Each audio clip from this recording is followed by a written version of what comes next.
Bonjour, tu viens de découvrir que tu as un cancer du sein et aimerais en savoir plus sur ce qui t'attend? Tu es en plein parcours et aimerais avoir des réponses à tes questions? Tu aides quelqu'un et ne comprends pas vraiment ce que la personne que tu accompagnes vit réellement?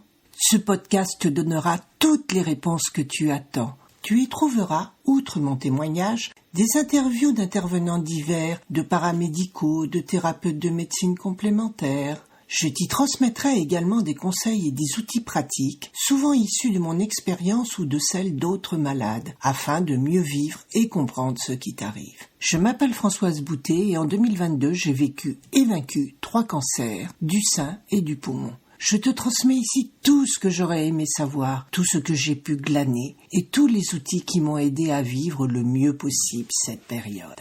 Alors, si autour de toi tu connais quelqu'un atteint de cette maladie, n'hésite pas à lui parler de mon podcast ou à lui transmettre directement le lien de celui-ci.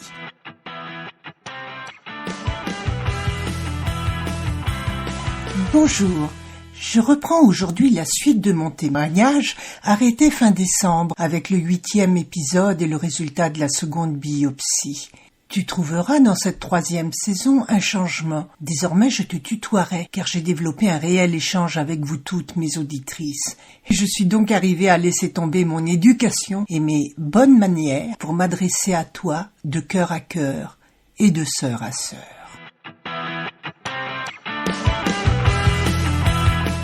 Mercredi 18 mai 2022. Encore une journée qui est passée très vite et qui me rapproche du jour de l'opération qui aura lieu mardi prochain.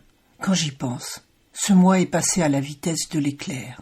Et quelle chance ai-je eu d'être prise en charge si rapidement. Quelquefois, mes sœurs de galère doivent attendre des semaines entre les différents examens, risquant ainsi que la tumeur ne soit plus opérable sans chimiothérapie préalable pour la réduire.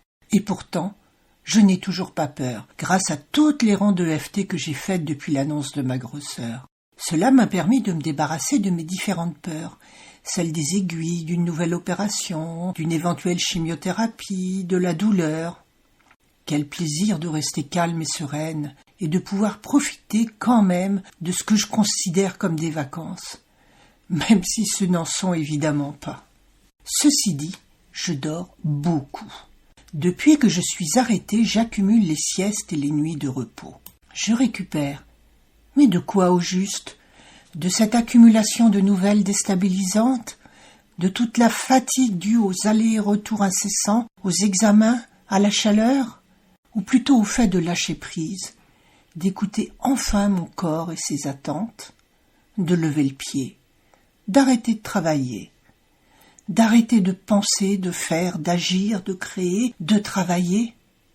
En tout cas, je me sens tout simplement bien, sans peur ni attente précise. Et je n'ai plus envie de me forcer à travailler, comme si j'avais une envie primaire de vivre, tout simplement. Je ressens la nécessité de me reconnecter à mes besoins profonds. Juste être. Peut-être est-ce là l'une des premières leçons du cancer ou de la maladie. Apprendre à ralentir, à se poser les bonnes questions, à revenir à l'essentiel. Bref, à ce que notre cœur désire vraiment. Et aussi se rendre compte de tout ce qui ne nous rend pas heureux et qui nous plombe et qui nous empêche d'avancer, qui nous empêche de vivre, tout simplement. Dans le prochain épisode, je te parlerai de la pose du harpon et du repérage des ganglions sentinelles. Alors, si tu aimes mon podcast, partage-le sur tes réseaux sociaux s'il te plaît, car il pourra aider d'autres femmes à mieux vivre ces moments difficiles. À bientôt!